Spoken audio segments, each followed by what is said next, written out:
dengan dosen pengampu Muallim Muhammad Majidi MPD. Langkah-langkah strategi example non-example.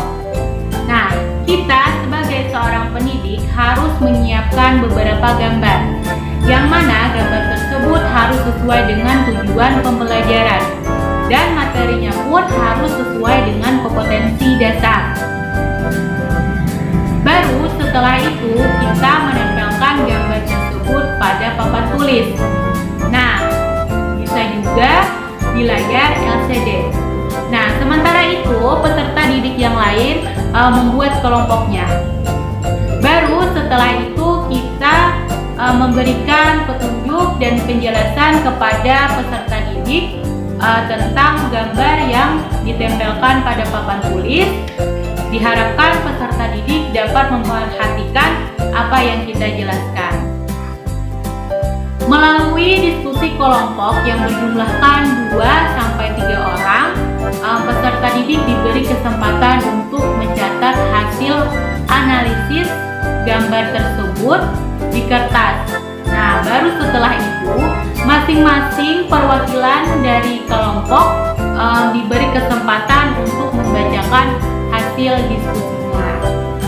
Baru setelah itu pendidik menjelaskan materi sesuai dengan tujuan pembelajaran, dan terakhir adalah pendidik dan peserta didik membuat kesimpulan yang sesuai dengan tujuan pembelajaran. Langkah-langkah strategi role play. Nah, pendidik harus menyiapkan skenario yang akan ditampilkan. Lalu setelah itu menunjuk beberapa peserta didik untuk menampilkan skenario tersebut 2 hari sebelum kegiatan dilaksanakan. Baru setelah itu pendidik membuat kelompok yang mana masing-masing kelompok itu terdiri dari 5 orang. Nah, baru setelah itu pendidik menjelaskan tentang kompetensi inti yang akan dicapai.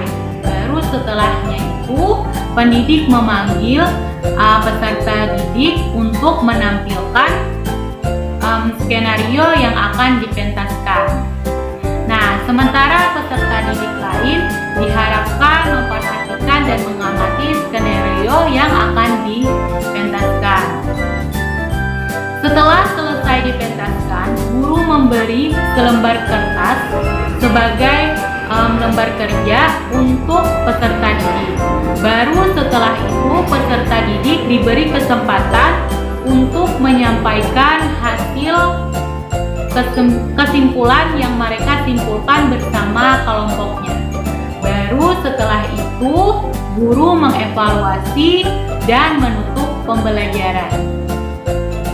Langkah-langkah strategi tim kuis. Nah, pendidik harus memilih topik yang dapat disampaikan dalam 3 segmen. Baru setelah itu pendidik membagi peserta didik dalam 3 kelompok. Misalnya kelompok A, kelompok B, dan kelompok C.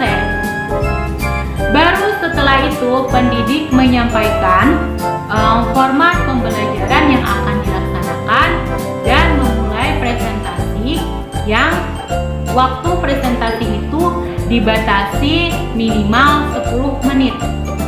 Nah, setelah itu pendidik meminta kelompok A untuk menyiapkan pertanyaan-pertanyaan yang berkaitan dengan materi yang baru saja disampaikan. Sedangkan kelompok B dan kelompok C diberi kesempatan untuk membuka catatan-catatan kembali. Nah, baru setelah itu guru meminta kelompok A untuk mengajukan pertanyaan kepada kelompok B. Jika kelompok B tidak dapat menjawab pertanyaan, maka pertanyaan dilempar kepada kelompok C. Nah, dan begitu pun selanjutnya sampai ketiga kelompok mendapat kesempatan untuk mengajukan pertanyaan-pertanyaannya kepada kelompok lain. Dan di akhir pelajaran, guru menyimpulkan hasil tanya jawab dan menjelaskan kepada peserta didik agar peserta didik dapat memahami pembelajaran yang sudah dipelajari.